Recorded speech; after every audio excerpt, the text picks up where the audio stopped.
Mom texted, "You're not coming to Thanksgiving. Your sister's husband says you'd kill the vibe." I said nothing. Thursday morning, he walked into my conference room and saw my name on the door. His face went white. It wasn't the first time my family had made me feel like an outsider, but this was different. Uninvited to Thanksgiving. At 33, I was used to being the odd one out, but never like this. And especially not because of some guy I barely knew.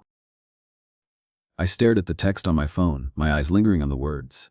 My mom, the one person who always had my back, had made this decision. I couldn't even remember the last time I'd sat at the same table as them, actually feeling like part of the family.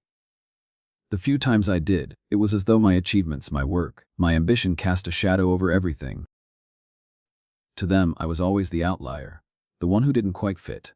Kyle, my sister's new husband, was still a stranger to me, a guy who had managed to step in and completely take over my family's attention, just by marrying Lily.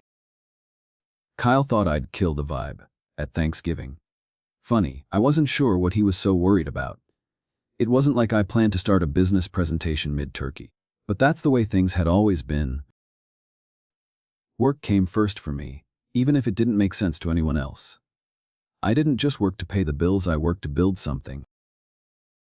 My whole life, I was the odd one who preferred economic case studies over casual hangouts, who studied supply chains on summer breaks instead of partying with friends. In my world, everything had a purpose. There was no such thing as downtime. At Kingston Pharmaceuticals, where I had been the CEO for 3 years, every decision I made impacted thousands of people, millions in revenue. But in my family's eyes, I was just the guy with the corporate job in New York. Too busy to be a part of their lives, too distant to be a son or a brother. As I thought about the message, something inside me snapped. Kyle didn't get it. He didn't get me. He probably thought I was just another corporate shark. But he was about to learn something very different. In a few days, I would be the one sitting at the head of the table, and he'd be the one trying to make sense of the fact that the jockey thought was his might be slipping through his fingers. Growing up, I was always the odd one out. Where other kids were getting their first jobs at the local mall or going to parties on the weekends, I was reading the Wall Street Journal and watching CNBC. It wasn't that I didn't want to fit in, but my world just didn't revolve around the same things. My parents never really understood it. To them, work was just a means to an end, something you do from 9 to 5 to pay the bills, not something you built your entire identity around. Dad worked in middle management at an insurance company years, same desk, same routine. He was good at it, dependable. But he didn't get why I could be content with a stable job, why I couldn't just settle. And Mom, well, she was a teacher's aide, always working hard but never asking for much. They both believed in a clear, predictable life, with family always coming first. But I'd never fit into that mold. I didn't want to fit into that mold. I had other plans. I was determined to build something more than just a steady paycheck. That ambition, my drive to do more, to be more, was something that always set me apart from Lily. Lily was always the golden child. Where I was focused and serious, she was warm and spontaneous. She made friends easily, always the center of attention. While I was in my room reading case studies on economics for energy, she was out with her friends, having fun. It wasn't that I didn't like her, far from it. But it was hard now to notice how different our lives were. Our parents showered her with attention, praised her for being well-rounded, while I was the one who stayed in the background, quietly pursuing my own path. And when I left for New York at 22, it was as if I'd made the decision to put a larger distance between myself and the family. I moved to the city for a job in business, just a junior analyst at the time, but in their eyes I was turning my back on everything they valued. No more Sunday dinners, no more family holidays, just work and ambition. Even when I made vice president at Kingston Pharmaceuticals, when I became the youngest person in the company's history to be promoted to COO, they never fully understood. To them, I wasn't the guy who made the company millions, I was who missed Christmas and barely called. The calls came every Sunday, sure, but they never lasted long. I'd spend the holidays working, running acquisitions, dealing with supply chains. Meanwhile, Lily stayed home, built her life, had kids, and lived the kind of life they understood. And now, here I was uninvited from Thanksgiving because Kyle, new husband, didn't think I would fit in. Kyle, who was still an outsider to the family, who'd only been around for a few months, suddenly had more say in the family dynamics than I did. I was a stranger in my own home, a person defined by success that they never knew how to relate to. Lily had always been the favorite. Kyle was just the latest attempt to find happiness in a relationship that seemed to be defined more by drama than stability. I hadn't even been invited to their courthouse wedding. Not that I expected to be. I barely knew him, and the few interactions we had were polite but distant. But this, being uninvited from Thanksgiving, this felt like a new low. I understood the reasons they gave me. Kyle needed time to adjust, they said. They didn't want to make things uncomfortable for him. Me, what about the person who'd worked his ass off for years? Who'd built a career they couldn't even begin to comprehend? Apparently none of that mattered. I wasn't just the guy who worked in New York anymore. I was the guy who wouldn't fit the vibe. And the thing was, I couldn't even bring myself to argue. It wasn't worth it. They weren't going to understand, not really. Instead, I said nothing. I agreed, because what else was there to say? But the truth is, this wasn't just about Thanksgiving. It was about a lifetime of not being seen, not being understood. The invitation was just the latest reminder of how little he had truly understood me. I spent years carving out a career that seemed, to my family, like something foreign, something they didn't understand.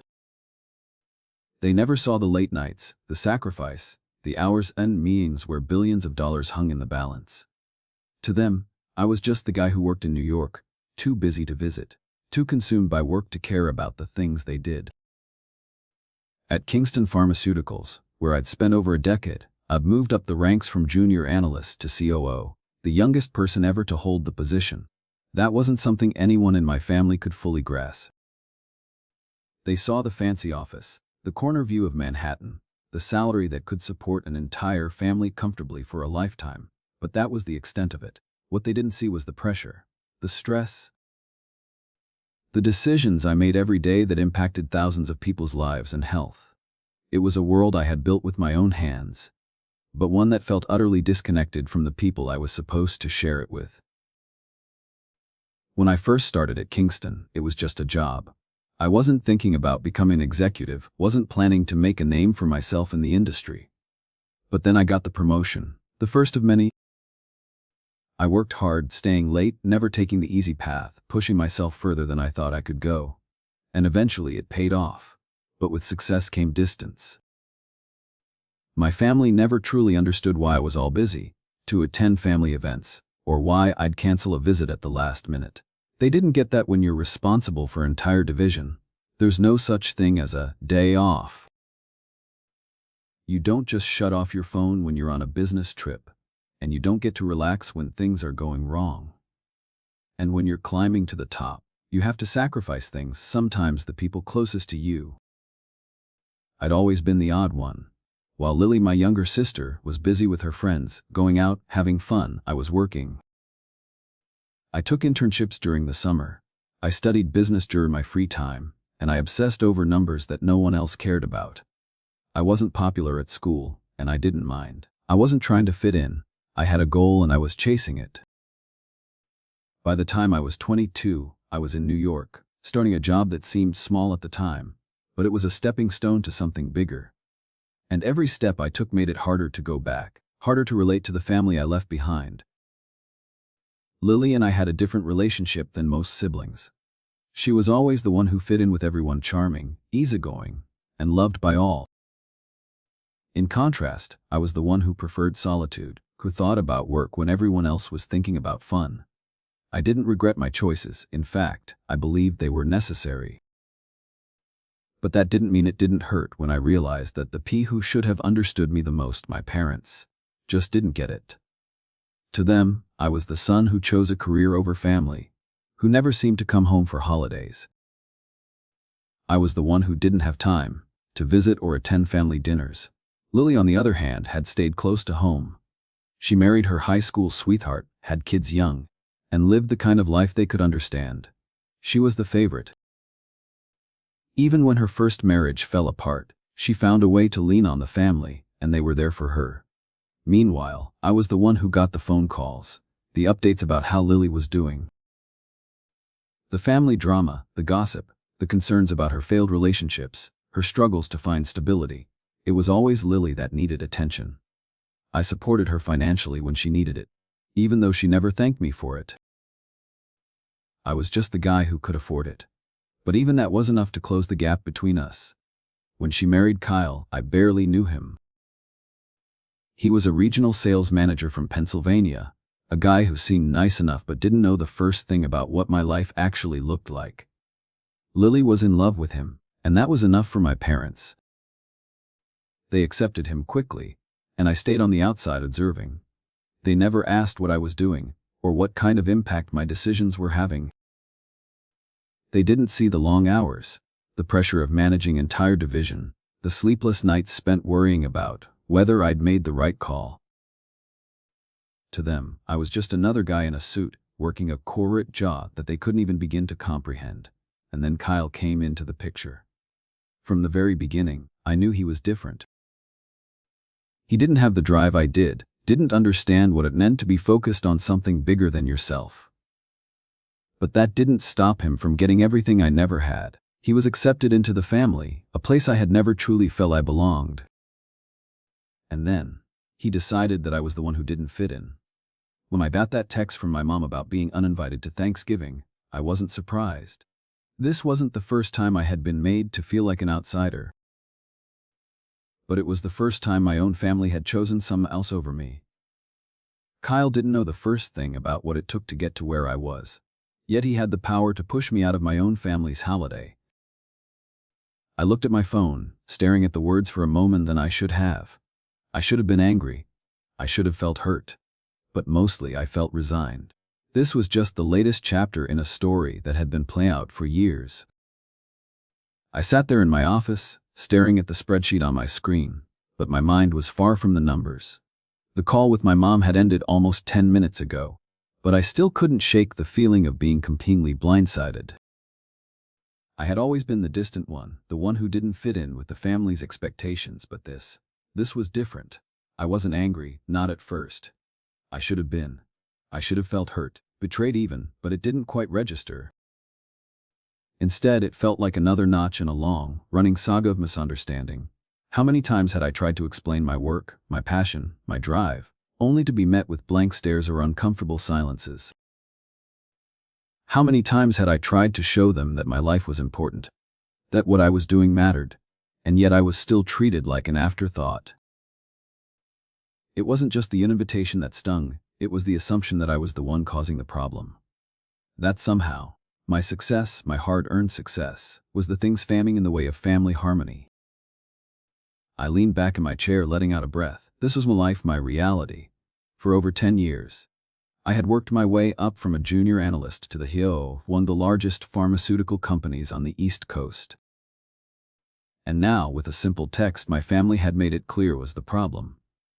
Kyle, who had been in the picture for barely a few months, was more important than me.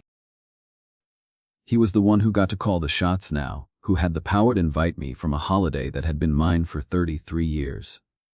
Mom had tried to justify it, tried to explain Kyle's discomfort, his need to adjust the family dynamic. She said he just didn't understand me yet, that that heard that before.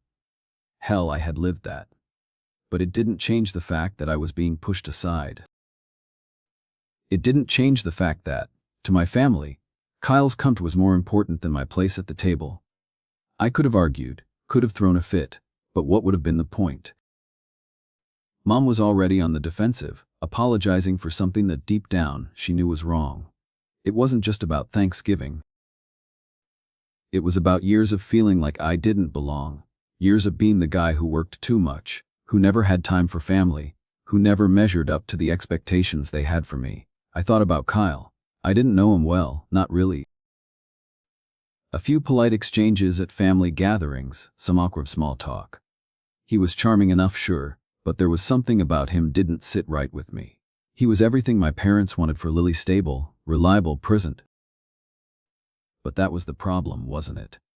He was the kind of guy who could show up and blend in, who could be the center of attention without doing much more than existing. I, on the other hand, had spent my whole life working for what I had.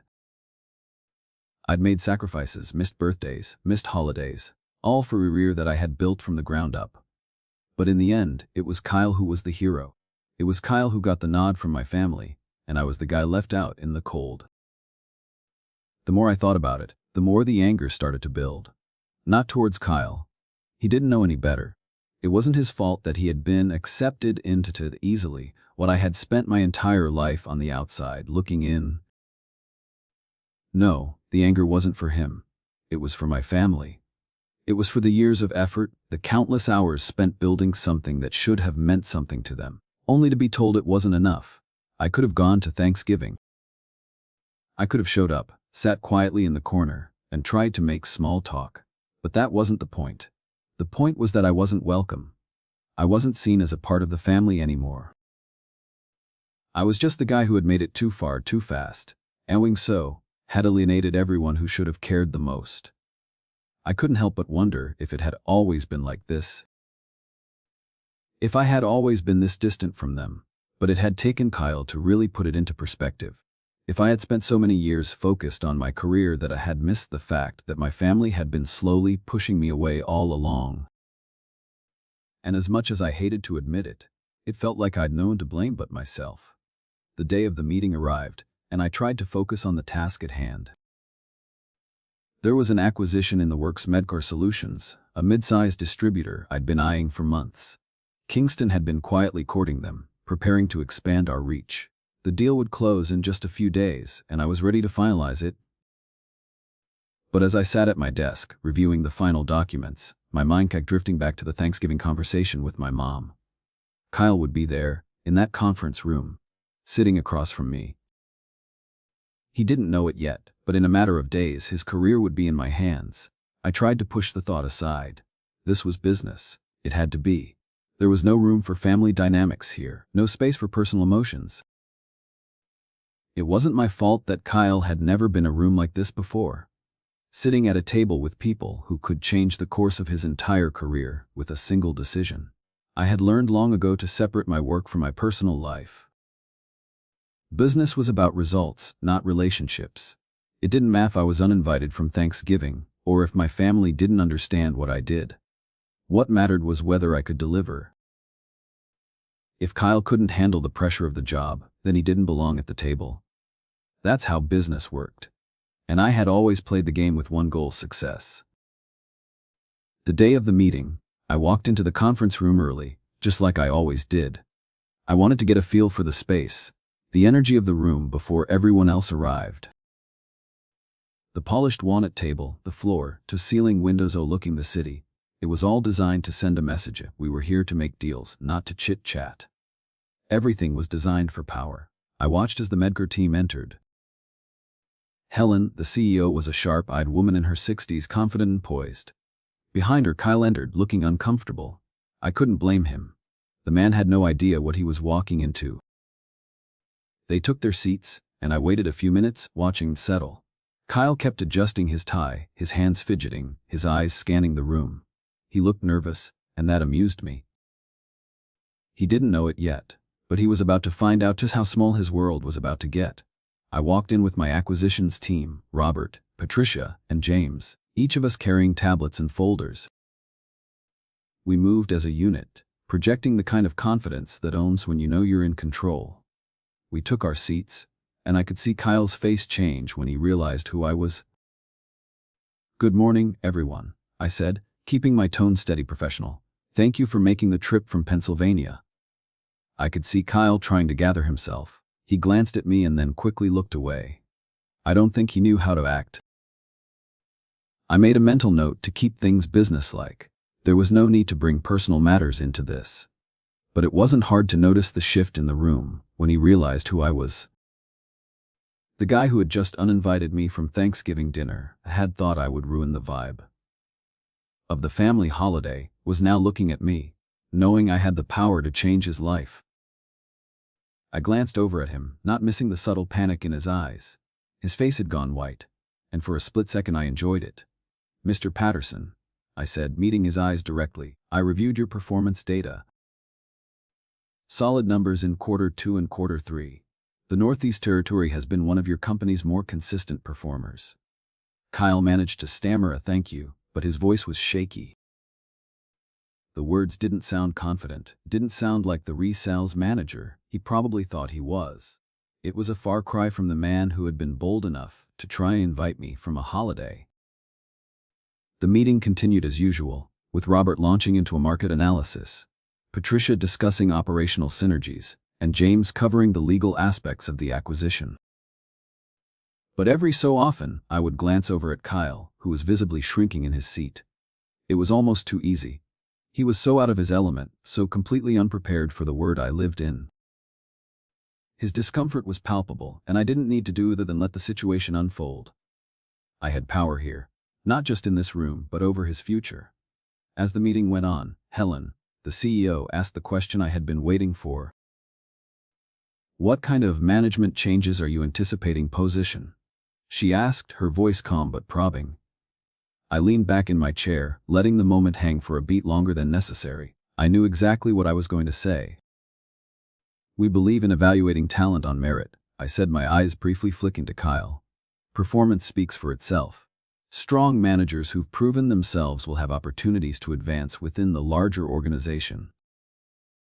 Those who can't adapt to higher standards will need to find positions better suited to their capabilities."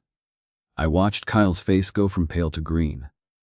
It was a beautiful thing, the way fear worked.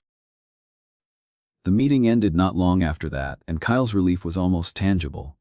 I could see him practically running for the door as soon as the discussion was over. But before he could leave, I stopped him. "Mr. Patterson, could I have a word?" I asked, keeping my tone casual but firm.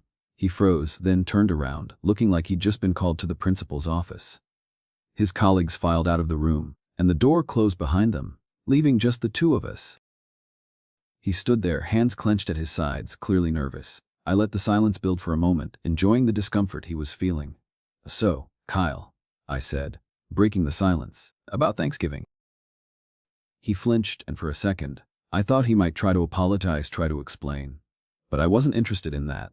I held up a hand to stop him. "Here's what's going to happen," I continued. "This acquisition will close in about 6 weeks. MedCore Solutions will be a wholly owned subsidiary of Kin Pharmaceuticals. Your CEO will retire, and most of her senior team will be absorbed into our structure. Regional managers like yourself will report directly to our Vice President of Sales Operations." I paused for effect, watching him squirm. "That's currently Tom Bradley, but he's retiring in 3 months. I'll be personally selecting his replacement." Kyle's eyes widened, his breathing shallow. He knew what was saying. He knew exactly what was at stake. "I want you to understand something clearly," I said, my voice lowering. "I don't mix business with personal feelings. If you're good at your job, you'll have opportunities here. If you're not, you won't." I stood up, gathering my materials. "You've got 6 weeks to figure out whether you're good enough for this role. I suggest you make them count." I walked out of the room without waiting for a response, leaving Kyle standing there, probably having the worst day of his professional life. The next 6 weeks felt like a blur of business meetings, acquisition negotiations, and constant pressure. The holiday season rolled in, and despite the tension in the air, couldn't help but notice how quiet things had gotten on the family front. It was as though everyone had taken a step back, almost waiting for me to make a move. I didn't hear from Lily at all after that Thanksgiving conversation, and my parents were conspicuously absent from my messages. They had stopped calling me for their usual Sunday check-ins, probably to avoid the awkwardness. Meanwhile, at Kingston, things were moving at full speed. I was buried in quarterly reports, overseeing the final touches on MedCore Solutions' integration into our company. But despite the constant stream of work, my mind kept him back to Kyle. I couldn't shake the image of him sitting across from me, that conference room, trying to hold it together while I subtly hammered him with questions. He was a sales manager, nothing spectacular. I'd reviewed his file before the meeting, and the numbers were decent. Nothing great, but certainly nothing to be concerned about. But that was before I saw him squirm, before I realized how badly he was about to buckle in pressure. He had no idea what he was walking into, and that was his mistake. The day after our meeting, I had Vanessa pull his performance reports. Nothing unusual, just standard procedure for acquisitions. But something about the way he'd been acting, the way he frozen when he saw me, kept nagging at me. I decided to keep an eye on his numbers, to monitor his performance closely, not because I planned on sabotaging him, but because I wanted to see what kind of man he really was under pressure. As the weeks went on, I watched his performance data like a hawk. The first week, his numbers were flat. But then something changed. Kyle's call volume shot up. He started taking on more clients, pushing harder than I'd ever seen before. The next week, it happened again. His numbers were higher than they had been in months.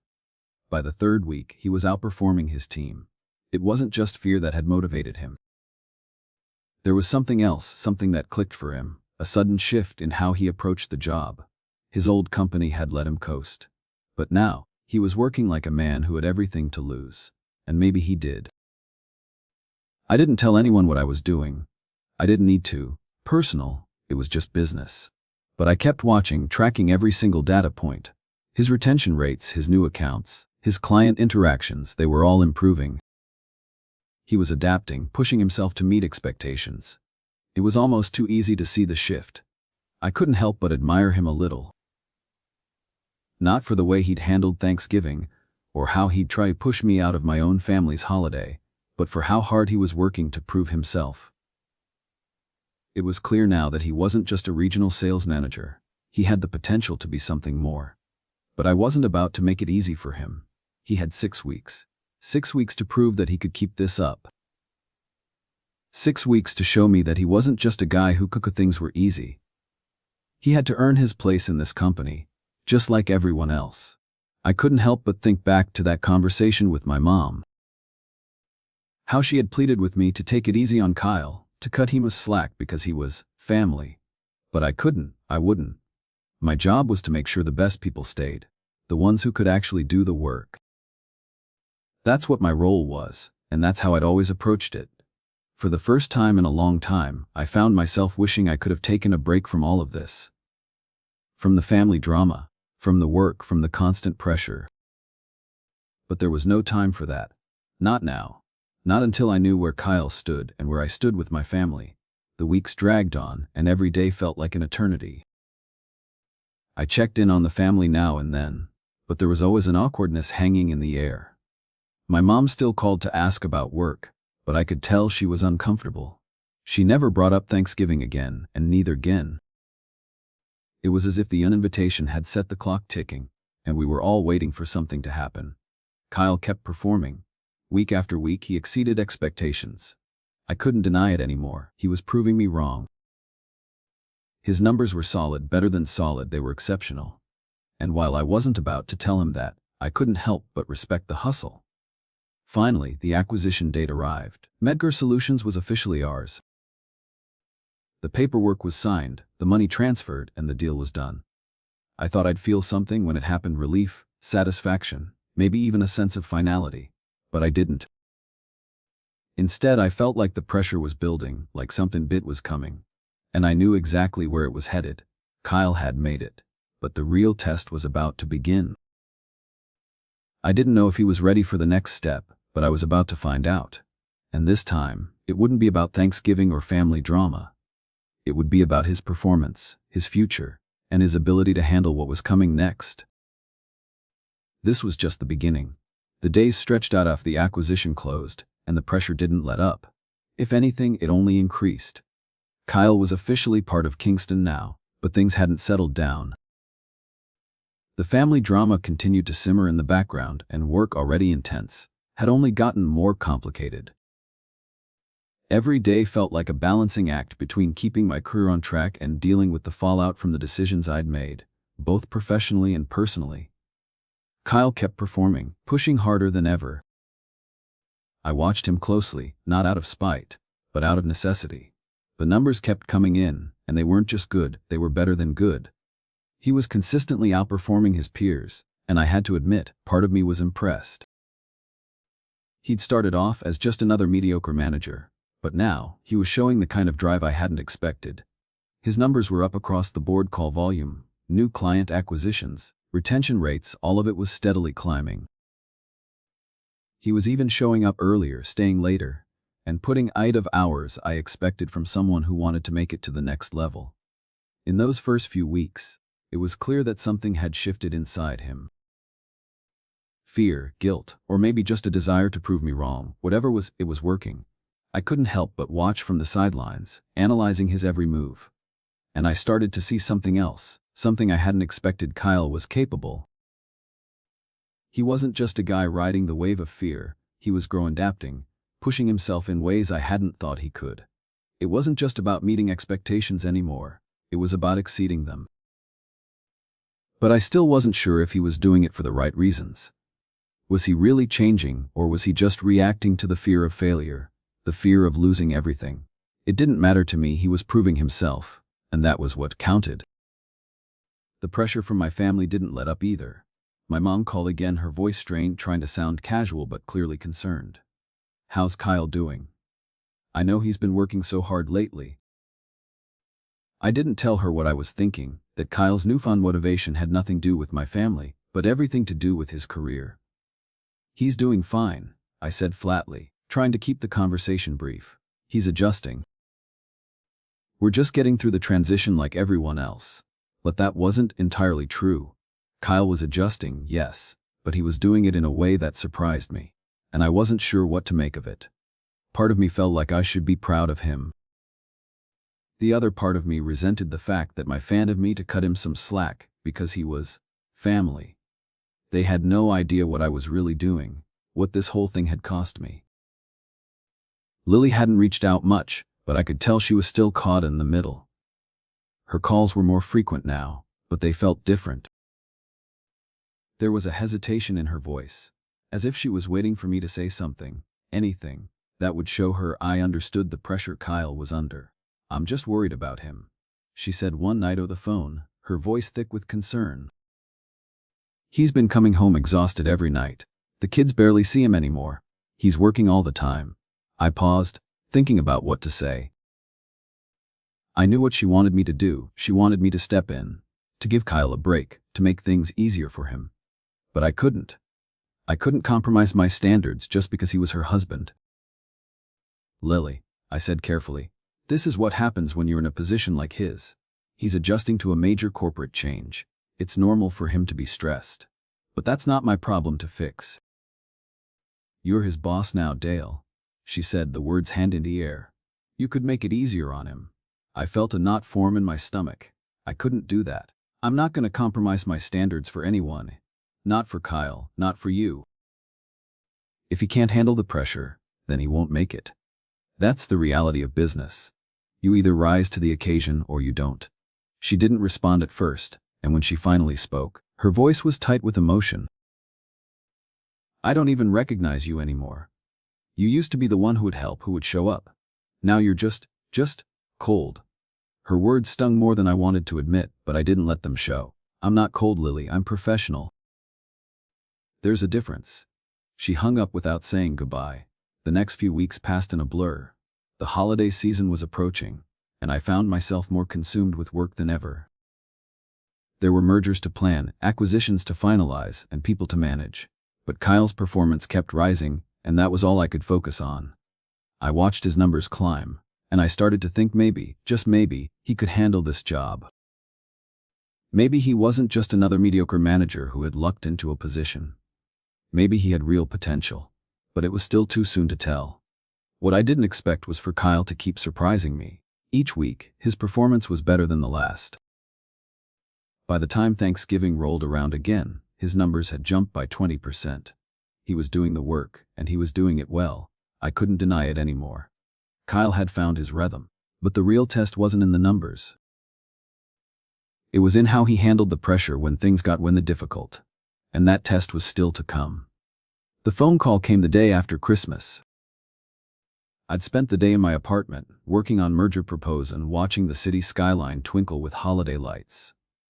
It was the first Christmas I'd spent alone in years, but honestly, it wasn't so bad. No forced conversations with relatives, no pretensions than proving I fit in when I didn't. I had my own life, my own world, and for the first time in a long time, it felt peaceful. The phone rang, interrupting the quiet. It was Lily. "Heap Dale," she said, her voice soft, almost hesitant. "I just wanted to say I'm sorry. For everything." I wasn't sure what to say. I had been expecting this apology for weeks, but hearing it felt different than I thought it would. Her words hit harder than I'd expected. "You're sorry?" I asked, leaning back in my chair. "For what exactly?" Lily sighed on the other end of the line. "For not standing up for you, for letting Kyle push you out. I was wrong, Dale. I should have supported you, not just let him dictate things." Her apology was long overdue, but it was still unexpected. We had always danced around the truth, always avoided the hard conversations. But now something had shifted. "It's not just about Thanksgiving, you know," I said, quiet at everything. "It's about how you and Mom and Dad never really understood me. How you all thought I'd made a choice to be distant, when really I was just trying to build something. And you didn't see that." "I know," she replied, her voice thick with emotion. "I see it now. I should have been there for you, but I was too caught up in my own life. And I let Kyle convince me that you didn't belong."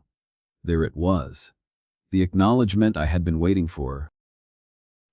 For so long, I had been the outsider, the one who couldn't the family to understand what I had to do to get ahead.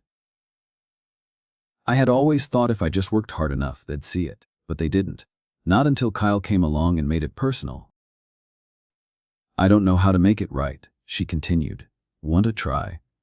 "I've been thinking about it a lot, and I realize now how much I took you for granted. You've always been the one who held it all together, even when we didn't see it." "I'm not perfect, Lily. I'm just trying to do my job," I said, my voice soft. "But I've done it without anyone asking what it's like. Without anyone trying to understand the pressure. That's what hurt the most." There was a long silence between us.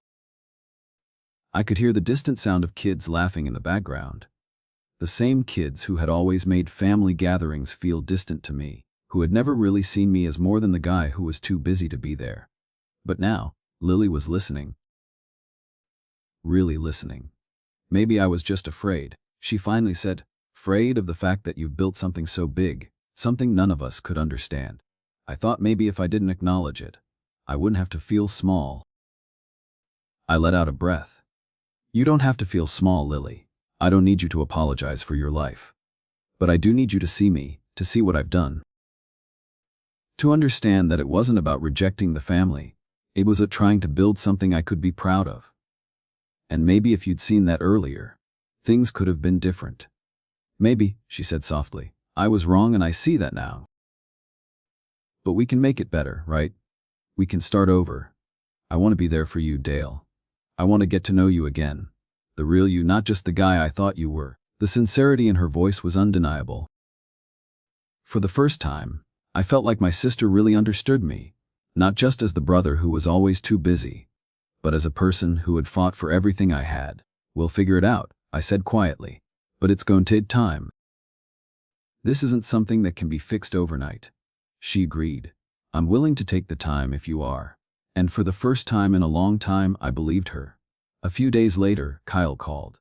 His voice was more tentative than I'd ever heard it. "Dale, I wanted to apologize too. For Thanksgiving, I want to do that. I didn't know what I was thinking. I thought I had to keep everything under control. But I see now that I was just trying to protect myself from feeling inadequate." His apology was a surprise, but not as much of a shock I thought it would be. He'd been under the same pressure I had, in his own way. And for all the drama, he had stepped up. "I appreciate that, Kyle," I said. "But I'm not here to hold grudges. We're all just trying to figure out where we fit in this thing, right?" "Yeah," he said, his voice more relaxed now. "I get that. And I'll do whatever I can to prove myself, not just as a brother-in-law, but as someone you can rely on." I could hear the sincerity in his voice. For the first time, I believed he was willing to step up, not just because of the job, but because he wanted to make things right with me. The next few months were a blur of meetings and family talks. Things didn't magically change overnight, but with every conversation, every decision, there was a shift. Kyle kept working hard, earning his place in the company, and Lily and I slowly started rebuilding our relationship. By the next holiday season, things were different. It was real. Kyle had earned my respect. My family had learned to see me, really see me, for the first time. And when Thanksgiving came around again, I wasn't the one left out.